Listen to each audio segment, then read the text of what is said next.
2 Kings 2:23 through 25. He went up from there to Bethel, and while he was going up on the way, some small boys came out of the city and jeered at him, saying, "Go up, you bald head! Go up, you bald head!" And he turned around, and when he saw them, he cursed them in the name of the Lord. And 2 she-bears came out of the woods and tore 42 of the boys. From there he went on to Mount Carmel, and from there he returned to Samaria. Good morning, guys. Morning. Good morning. That's the verse that Matt is going to get tattooed on his back. Yep. This afternoon. That's it. Everybody, welcome to the Ask Us Anything podcast. We are here, and we have Pastor Nathaniel. What are you laughing at? This is my life verse, Yeah. People call me bald head. I should have brought my coffee mug with that verse on it. Oh, right. Left that at home. Yep. That's a good. Yeah, it's a good verse to put on coffee mugs and calendars. There we Or go. like There you go. overly Pinteresty font over like your doorpost. Yeah. Good morning. This is the verse. We have one question this week, Yep. and it's on this verse. It seems like, Nathaniel, you hadn't researched this ahead of time. Not really, no. We didn't do I our didn't see the homework. question, so is this Well, I'm gonna go right to the question, and we can jump right in. I'm reading through 2 Kings in chapter 2, verses 23 to 24. Confused me. Do you guys have any thoughts on why Elisha cursed the children in the name of the Lord, and why they were mauled by bears after? I'm gonna add in she-bears. She bears. That's true. Not just bears, she-bears. It is true. Yeah, I mean, some of the stuff that just in the background and a little bit of the research and stuff that I was doing talks about how, like, for one of the biggest things that is probably going on here is there's some idolatrous worship that's happening in the city or town of Bethel. And by the way, Bethel goes all the way back to the book of Genesis. And it literally means the house of God. It was the first place that an altar to the Lord was built in the days of Abraham. And so part of what a lot of people think is going on here is that it's supposed to be a place where the worship of the Lord, the worship of Yahweh, was being conducted. And by virtue of the fact that these kids are mocking Elisha, who was the servant of the Lord, a prophet of the Lord, it just kind of shows how far into degradation and sin and wickedness this town was. This young generation, we don't know exactly how old the kids were. Maybe Nathaniel will get into that a little bit. But this next generation should have actually been grown up or taught in the ways of the Lord to respect and honor those who are older than you. And actually, according to the Old Testament, I think it's in the book of Deuteronomy, though I can't remember the reference. If you mock an elder or someone that's older than you, even if you curse your parents in some way, the punishment, according to the Old Testament, could be capital. Like you could actually kill your child if they dishonored you. And to call someone a bald head in Jewish culture is actually a really big deal too, because if you remember, Jews, and even down to today, a lot of times if people are Orthodox Jews, they will have long curly hair, even the men. And so to mock Elisha because he was balding. I'm balding, by the way, so please don't mock me, even though I won't call she-bears down on you. That would be pretty cool, though. That would be pretty Not cool. like that fact that the she-bears would kill, but the fact that if you could just call a she-bear and a she-bear just showed up randomly. Yeah. That would be cool. It'd be pretty crazy. But part of this just gets into some of the way that it was understood back then that if you were mocking the servant of the Lord or the prophet of the Lord, in essence, you were mocking God. Mm-hmm. So think about, as a comparison, it's kind of like the situation where Goliath comes out and he mocks the people of Israel. And, he keeps saying, I'm going to feed you, you Israelites, or your champion. I'm going to feed you to the beasts of the field and the birds of the air. I'm going to triumph over you. And David's response is, those are fighting words. Because that slight, even though it was a slight to the people of Israel, it was viewed as a slight upon the Lord. And so that's just a little bit of background. So you've got the kind of the degradation of the town where the worship of God should have actually been taking place historically, and it had been taking place, but it had kind of slid into sin. And then you've got these people mocking the servant of the Lord, which ultimately is like a mockery of God himself. And then again, most commentators believe that Elisha calls down this form of judgment to basically promote the fame, promote the honor of the Lord. So that's just a little bit of the historical stuff that may have been going on. Yeah, I don't have too much to add. It seems like if you had to re-summarize the passage, it may or may not be boys. The two Hebrew words used there are, the first one could and often does refer to children. The second one is often used to describe men of a marriageable age. So Absalom is at one point described with that Hebrew word. It also could mean servant, as you mentioned. So a lot of commentators think that this group of people that is mocking Elijah are actually cultic priests at Bethel. So they are not just these like innocent boys having a fun joke of a random prophet. It may be a strategic targeted attack against Elisha because he is a representative of everything they stand against. So I guess another framework to see this whole story in is it's maybe more similar to Elijah and the prophets of Baal, which happened in 1 Kings. And it may be like a parallel to that. Elisha is the new representative of kind of carrying Elijah's mantle. And so he is he's a prophet. So going back to what you said about the passage in Deuteronomy, which explicitly condemns any kind of mockery or jeering. Jeering is not just like a casual joke. It's an active assault at the character of God and whoever his representative is, in a similar way to the demoniac in Mark chapter 5, calling Jesus the Most High God. That's not like a demon praising God. It's a demon mocking God and trying to get under the skin and blaspheme Jesus. And I think this is something similar. You see an organized attempt from basically one of the towns and shrines that's the most antithetical to God, Bethel, attacking this newfound prophet. And I think this is a demonstration of God's authority over any other idols, but more so even than that, it's God's demonstration that he's with Elisha, just as he was with Elijah. So I don't think we're meant to take from this, like, this is what happens when you disrespect your elders.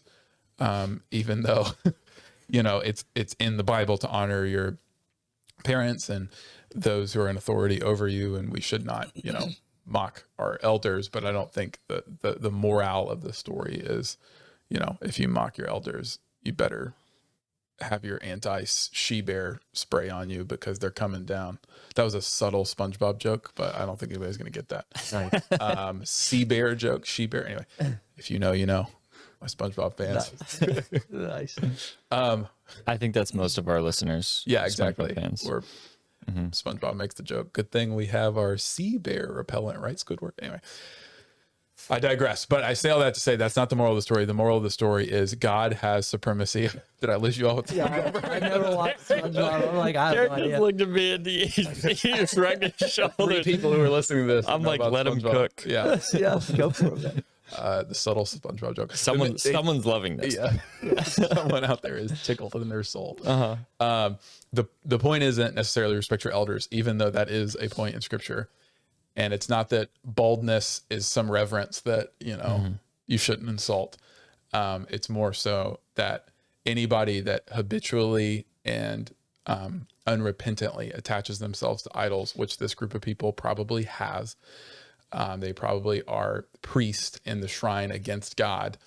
In that time and place, God demonstrated ultimate justice in the temporal earthly sphere. So you've talked about before Meredith Klein's understanding of Intrusion ethic. Yeah, intrusion ethics, when God will sometimes fast forward, or not fast forward, but he will let ultimate judgment break into those who are habitually and unrepentantly opposing him. I think that's what you see here, and you see maybe in, is it 1 Kings 18, with the prophets of Baal, and you see it, with Pharaoh and the Red Sea.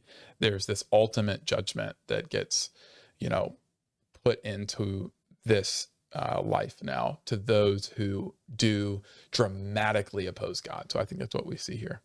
And I think, just one other thing that you keyed in on too, Nathaniel, that I do think is probably part of the passage, is the connection with the prophets of Baal, because I think it was the very end of what you were reading, Matt. It does reference Carmel, Mount Carmel. Yeah, and it does. Right before this, in context, Elijah has been taken away, carried away, in the chariot, the whirlwind, been issued up to heaven.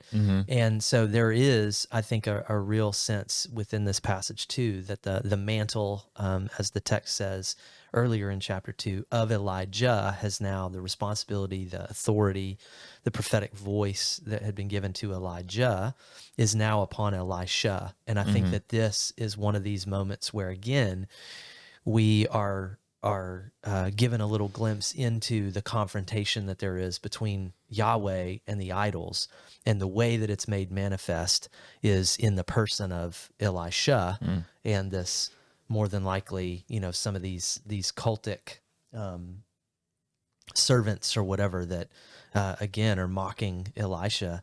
And one of the other things just in my study that I saw was that, and I mentioned a little bit about how luxurious hair for a Jew was like a really big deal. I'll be honest, I kind of wish I had luxurious. I used to have pretty luxurious hair, and now it's just thinning and turning gray. You look like someone who may have had a mullet sometime in your life. And if you didn't, it was a missed opportunity. I know it was a missed opportunity, though. If you're out there and you have a mullet and you're listening, they weren't cool then. And I would just say, stop it if you can. Like before things get too far. Like I look back at some pictures and I'm like, what was I thinking? The only person who can rock a mullet is someone who also has the confidence to just ignore your advice anyway. Right. So totally true.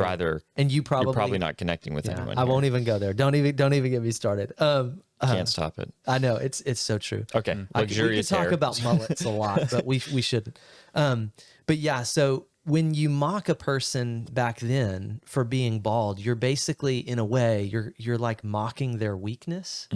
Which, when I was thinking about this, and I just try to kind of fast forward into the New Testament a little bit, and even again, kind of try to ask myself the question: how is it that I see Jesus, even in a passage where Elisha calls down she-bears to attack, these, more than likely, these cultic leaders or servants from one of the other idolatrous temples or whatever. I think that part of what you see in the New Testament, even though Jesus, we don't know if he was bald, he was definitely mocked for his weakness, right? But the difference is that where Elisha calls down the judgment of the Lord upon these people, these, whether they're kids or again, cultic worshipers, we're not sure, though I do lean more towards the cultic worshipers' interpretation. In the New Testament, when Jesus gets mocked for his weakness, he actually doesn't invite judgment or intrusion ethics down upon his enemies. He actually invites it down upon himself. He asks for the forgiveness of those who are mocking him for his weakness, right? He saved others. If he's the Christ, let him save himself. If God really delights in him, he'll come and redeem him and get him off the cross. And so I think that, again, even in the New Testament, you see kind of a connection here that that a leader, the leader of God's people, the chosen leader of God's people at the time in the Old Testament and the New Testament, were mocked for their weakness. But the way that God responded in the Old Testament in that moment was to demonstrate his justice upon the evil idolaters. Whereas in the New Testament, he actually demonstrates and pours out his justice upon his son, and the mercy of God actually gets bestowed upon his enemies. So just a little, Christ in the Old Testament connection that that I think we could make there. That's important too. I can't help but like when I read this Bible verse, or when I've read this, the part that sticks out most to me is the fact that the kids are calling him bald as an insult. Like it's kind of funny to me that has just stands the test of time. Yeah. It's like calling someone bald, universal insult throughout all of history. And you guys have given a nice, thoughtful response to it. But in the back of my head, it's funnier if he's just like, what was that? She bears come. Yeah. And she bears for sure. Like that's the funny part too, to me. So, yeah. She bears. What about the fact that what about the fact that he cursed them in the name of the Lord, and then 2 she bears came down? What does it mean in scripture when it talks about curses, or he cursed them, or like, what does that mean? Is this, when I hear in our culture, if someone cursed someone puts a curse upon you, is that how we should be thinking about things? Like it's this is a haunting hex, that sits over you. And what does that mean? Do you have? Well, so I think one of the place that my mind goes immediately is actually back to Genesis 12. Because in Genesis 12, when God calls Abraham, verses 1-3, the very last verse in that little paragraph or section, God says, anyone who curses you, I will curse, but those who bless you, I will bless. And in you, all of the families of the earth will be blessed. And so I do think that like that in many respects is probably some of the root of what we're supposed to go back to, biblically speaking. Should we be thinking of curses as the opposite of blessings? I think so. I mean, that's the way that I've always taken it. I mean, even because of the parallelism, kind of the contrasting parallelism there in Genesis 12.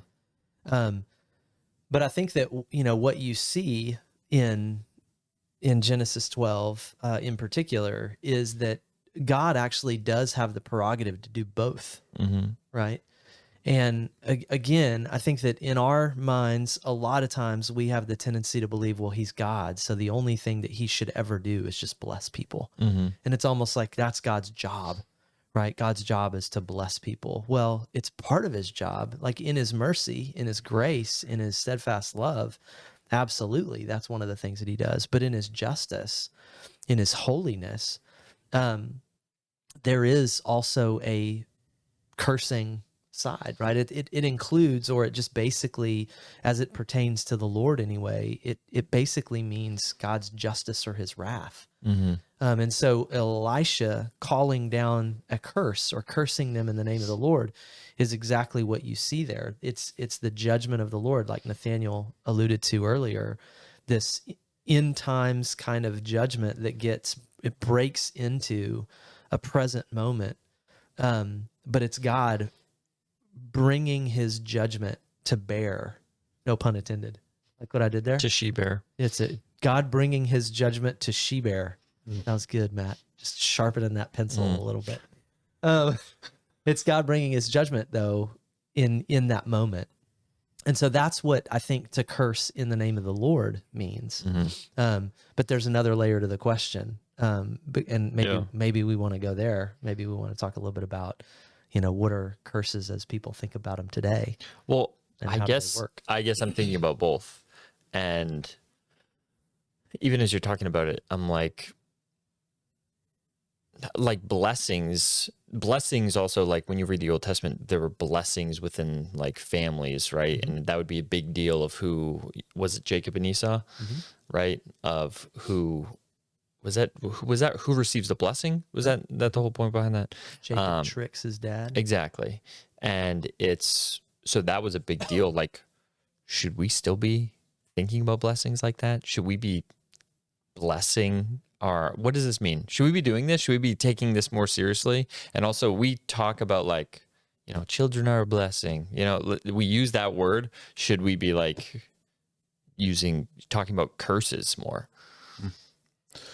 I don't have too much to add. I would say blessing, as I understand it, it's a very loaded term and used in a lot of different ways throughout Scripture. But it is if you had to kind of narrow a definition, it is life-giving from God's own self to further what he started in creation unto the goal of consummation.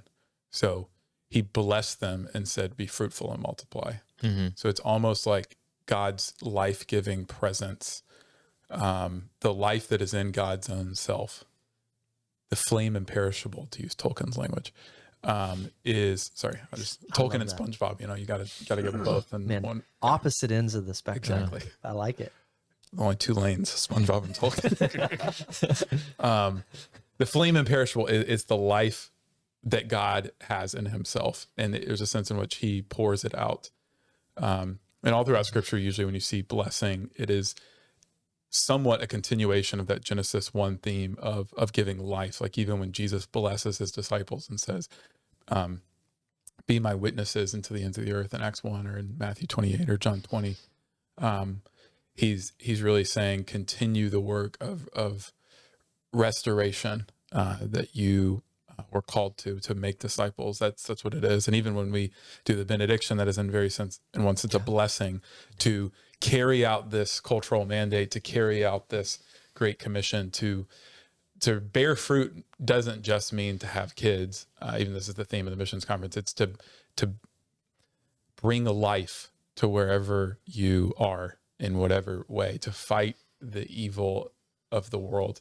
I think to curse is in very many ways, or in a lot of ways, it's the opposite of that, in that it is meant to end something that is parasitic or cancerous to creation. So even when you look in Genesis, you see, if I'm not mistaken, like Cain is cursed. I think it's that word is used, right?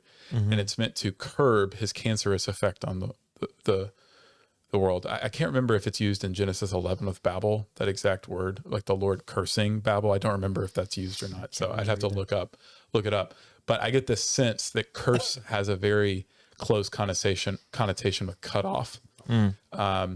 And so when Elisha here is cursing in the name of the Lord, he seems to be pronouncing a judgment that these people are so antithetical to what he began in creation and wants to do in the world with his kingdom, that they have so aligned themselves with the enemy, the serpent, that they are aligning themselves with his destination, who will receive the ultimate cursing, which is hell, the ultimate judgment. So we should not curse in the name of the Lord, even those who, I think Elisha did something that was maybe his own prerogative as a prophet that maybe we don't have today. Cursing in the name of the Lord is pronouncing God's will upon somebody ultimately. Even Jesus says, when people persecute you, you're to bless them, not to curse them, in the hopes that they would repent. And Jesus, when he returns, it is not going to, there is a sense in which the blessing, the forgiveness, which Jesus offers now expires in some sense for those who habitually and unrepentantly curse the name of Jesus. Jesus will turn their curses back upon them. And they will cry out for the rocks to fall upon them at the wrath of the Son of Man as he returns. That's why he waits, hoping that all would return, as I think it's 2 Peter says. So I don't know if you have Genesis 11, but I don't remember if he says cursing those in Babel. What I was actually looking up is Genesis 3, because in Genesis 3 the Lord curses the snake. So I didn't get to chapter 11 yet.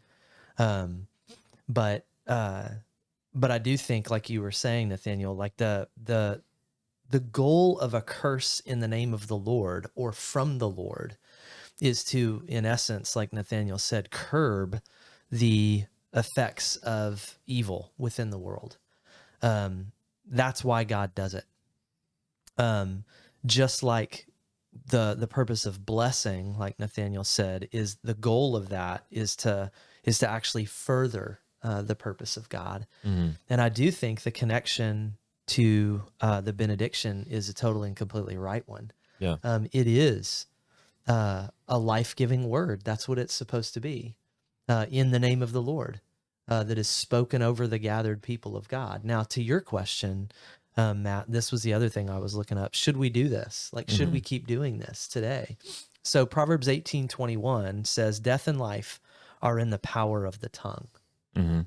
And I actually think that in one sense, that verse relates to the idea of pronouncing blessings, over whether it's our kids or over other people, even over our enemies, like Nathaniel quoted from Luke 6. Like, you bless those who curse you. You do not curse. That's what Jesus has actually said, because, and I think Proverbs 18:21 is maybe even some of the background, because the power of death and life is in the tongue. Mm-hmm. And I think deep down, like we don't believe that, and yet we know it's true.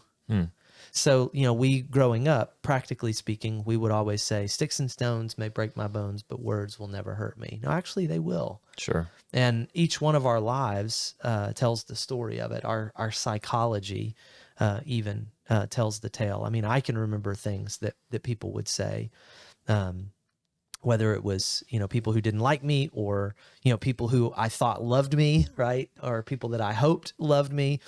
Even words that, like careless words, right? That are spoken where we think we're joking, or we think we're saying something that is just meaningless. And we don't, quote, mean anything by it.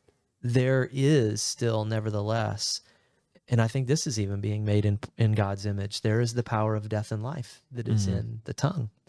And so in a very real way, just like God spoke creation into being, our words, when they're full of grace and seasoned with salt, to use Paul's language in Colossians, they actually can bring new life into existence, whether that's in our kids, in our friendships, to our spouses, to the congregation on Sunday morning. And so I do think, like, it is important to practice the idea of blessing other people. Now, again, the formality of, I bless you in the name of the Lord. Maybe we should take that up a little bit more readily, and help people understand that any kind of blessing that is being pronounced over you, we have to invoke the name of God, because it's really going back to what Nathaniel said about Genesis 1. It's God's life, is life-giving power and effect and presence that is really the only blessing there is. So what you mean is, like, when you're blessing, it's in the name of the Lord, right? Yeah. Like that's what it always essentially is. has to be in the name of the Lord, because he's the only one that can actually bring about the desire. I mean, a blessing in one sense is a prayer, just like a curse would be a prayer. Yeah. Just, it's a negative one, right? But you're communicating it, asking something of the Lord for him to do something in the life of another person. And again, the New Testament mandate is that we don't curse, but we bless. And again, I don't know if you want to get into this, but then, how do we understand what you see in people trying to, like, even present day today, like, this is a real thing on TikTok. I'm not recommending that you go and look at it, but there are people who are, trying to give blessings, trying to use hexes even. Let me pause you there. Yeah. And we'll go there in a second. I guess my only question is there, in the Old Testament, I'm thinking still of Jacob and Esau, like, what is keeping them from both receiving a blessing? You preached on this a long time ago. Do you remember this? I don't even remember this. You don't? Okay. And But Jacob and Esau? is it because there's, inferred, other things associated with the blessing, like, the land and the property and those types of things? Or is it, or what? Tangentially, you preached on it. Do you remember? I don't remember what I said. That's all good. I think actually you were preaching. It was some of the stuff that you were, when we were going through Genesis, and if memory serves, you were doing a sermon on Abraham, but you alluded to the story of Jacob and Esau. I thought you meant like I preached. I was like, I don't think I preached on Genesis. Is it 30? 33 with Jacob and Esau. I can't remember. Yeah. 20. I feel like it's like in the 20s, but I can't remember because 32 is where Jacob wrestles with the That's angel. right. But in answer to your question, Matt, you were actually kind of stepping all over it in many respects. That blessing in particular Okay. carries with it the covenant promise, like whose line Got it. is going to be the recipient of the Interesting. ultimate blessing that was given to Father Abraham and Father Isaac, right?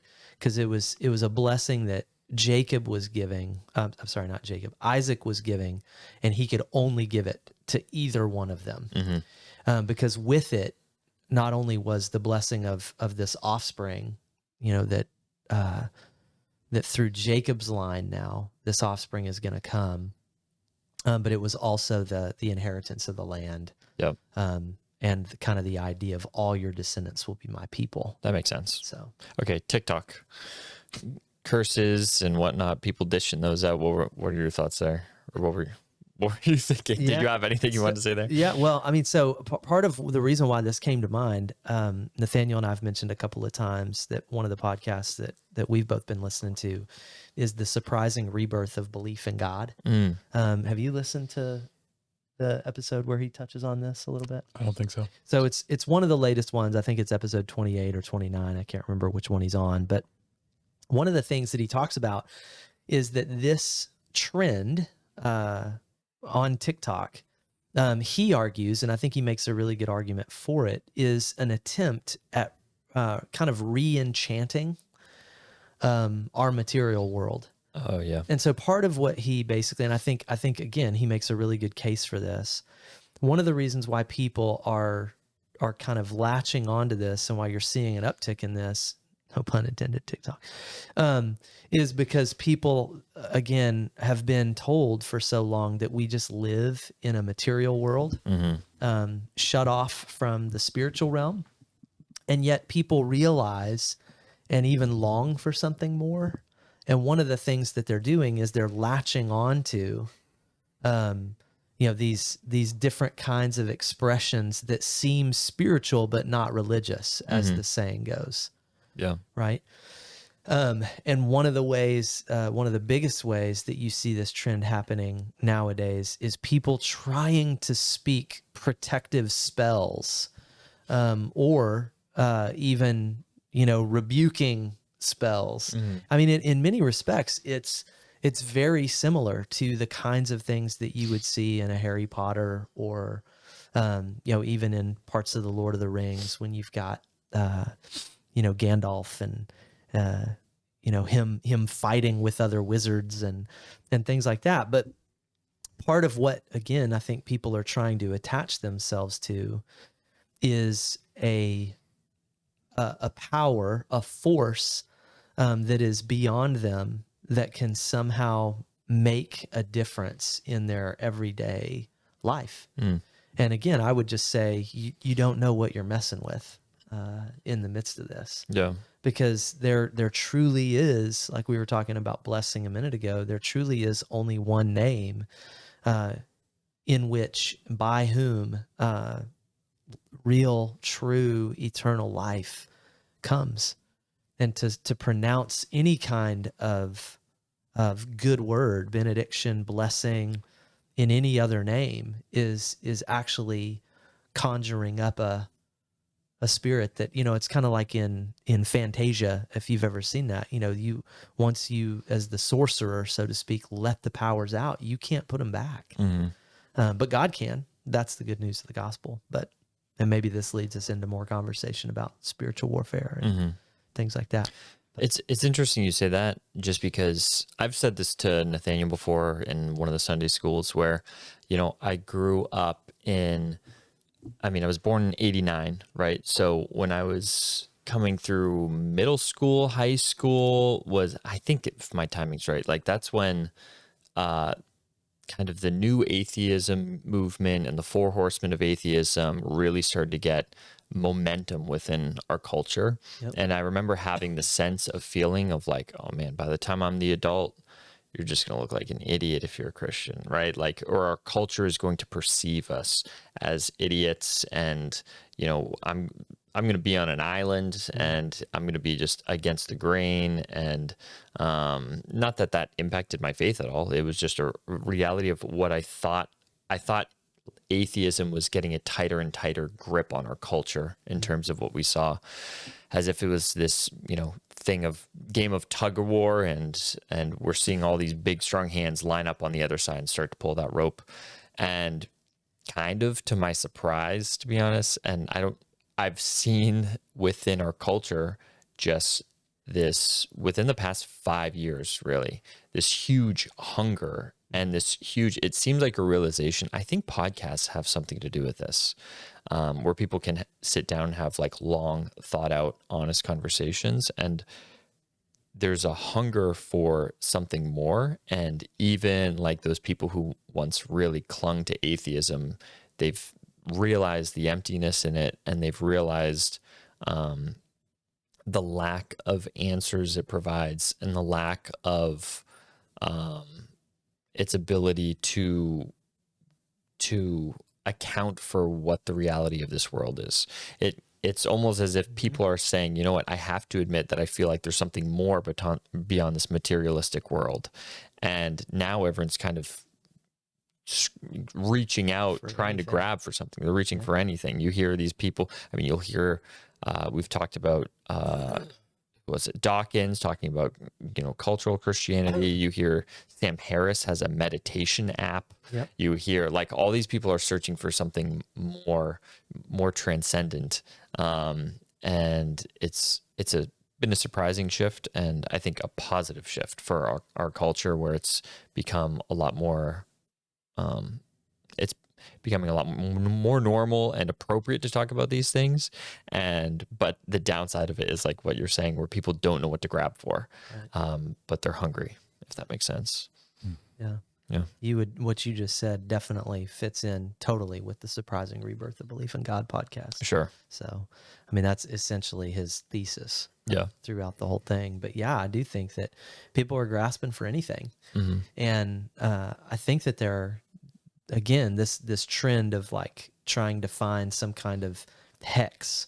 Again, I can't remember exactly what it's called within the TikTok realm itself, but like there are people who are putting themselves out there as influencers, Sure, who essentially are, kind of trying to write their own, hey, this one's really worked for me. You guys, my life seems to be going really well because I've been using this. And I mean, there's all this ritual that even goes around it too. I mean, in this episode, there's this girl that it's a snippet of one of her videos where she's talking about the things she's mixing together, what she does with them once it's mixed, the things that you could actually use if you don't have these things on hand. Sure. It's like essential oils taken to the next level. Essentially, yes. Okay, essential oils, we're one step away, guys. Okay. Right. In terms of it curing all of that. But one of the things just and I can't remember if it was Tim Keller or somebody else who made mention of this originally, but back to your point, Matt, about people looking for anything. Sure. In this day and age, like there are always temples, always. There are always some form of sacrifice. Yeah. There's always some kind of priesthood, right? It doesn't matter if it's secular or if it is, quote, religious, right? These things exist. And part of that, I think, is even evidence of that longing that everybody has for interacting with God, because that's what we were created for. But we recognize that we need some form of mediation, too. I mean, you find any uncontacted tribe in the Amazon, and you bet they're going to have some thought of something transcendent beyond the materialistic world. It's like there never has been a people who just innately was like, no, this is like atheism is I don't know, learned reality. Yeah, exactly. Not a natural. Exactly. Yeah. All right. Well, we can go anywhere with this. If you guys have anything else you want to talk about, we could go there. We could wrap. Do you have anything you want to talk about your sermon or upcoming, or what do you guys want to do? Go for it, man. I've talked a lot today. You're the one preaching this week. I am preaching And this you week. preached last week. What do we got this week? Romans 8, 9 through 11. So going to be focusing on the reality of the Spirit, really diving more deeply into his presence and what his presence does in our lives. So Nice. Yeah. Did you have you memorized Romans 8?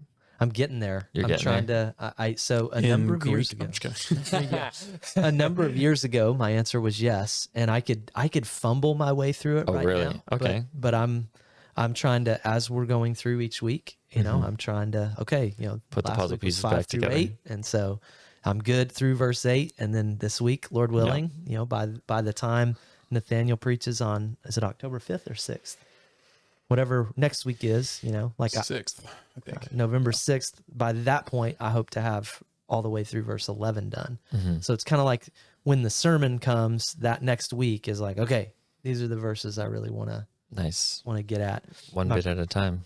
Yeah. My problem is that when I memorized it the first time, I memorized it in the NIV, and now I'm trying to do it in the ESV, and it's a little different. So sometimes I'm like, wait, what? It's tricky. It's funny because I had that realization the other day where I was like trying to think of all the verses I've memorized, and then I was like, I have some of these in NIV and some of them in ESV. Yeah. I made the same transition at one point. Yeah, but tricky. Indeed. All right. Well, that's it for this week, guys. Thanks for tuning in. This is the Ask Us Anything podcast. Don't call down she-bears. Anybody. Yeah. Go get that tattooed on your arm. If you take nothing else, someone has that tattoo. There's enough people in the world where someone has that. You get that in Hebrew and just make up she-bears. Yeah. She-bears. We are Center Grace Church here in Beverly, Massachusetts. Services 10:15 Sundays. Coming Center, come worship with us. Sunday school at 9:00 right before, and hopefully we see you there. See ya. Peace. She-bears.